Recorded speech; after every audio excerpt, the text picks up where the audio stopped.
Iran ইসরায়েলের ওপর রাতভর ১ টনের বেশি ওজনের সুপার হেভি ওয়ারহেড সমৃদ্ধ বেশ কয়েকটি দূরপাল্লার ব্যালিস্টিক ক্ষেপণাস্ত্র নিক্ষেপ করেছে। এই হামলায় ইসরায়েলের উত্তর ও মধ্যাঞ্চলের সামরিক ঘাঁটি এবং অবকাঠামোতে ব্যাপক ক্ষয়ক্ষতির খবর পাওয়া গেছে। আইআরজিসি বলছে তারা এখন থেকে শুধুমাত্র ১ টন বা তার বেশি ওজনের ক্ষেপণাস্ত্র ব্যবহার করবে। ইরান তাদের নতুন কৌশল হিসেবে ১,০০০ কেজির বেশি ওজনের ওয়ারহেড বহনকারী ক্ষেপণাস্ত্র মোতায়েন করেছে, যা আকাশ প্রতিরক্ষা ব্যবস্থা ভেদ করতে সক্ষম। টার্গেট: ইসরায়েলের তেল আবিব, সামরিক ঘাঁটি, বিমানবন্দর এবং বন্দরগুলোতে এই ভারী ক্ষেপণাস্ত্র দিয়ে হামলা চালানো হচ্ছে।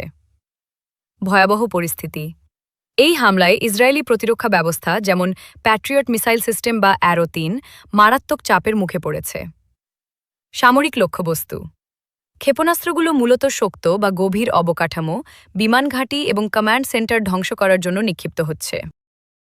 ইসরায়েলের প্রতিক্রিয়া: পাল্টা হামলায় ইসরায়েল লেবাননের বৈরুতে এবং ইরানের বিভিন্ন অবস্থানে হামলা চালাচ্ছে, যার ফলে সংঘাতের তীব্রতা বাড়ছে। বিশ্লেষকদের মতে ১ টনের ক্ষেপণাস্ত্রের ব্যবহার ইসরায়েল-ইরান দ্বন্দ্বে নতুন মাত্রা যোগ করেছে এবং এটি ইরানের ক্ষেপণাস্ত্র কৌশলের একটি ভারী পর্যায়।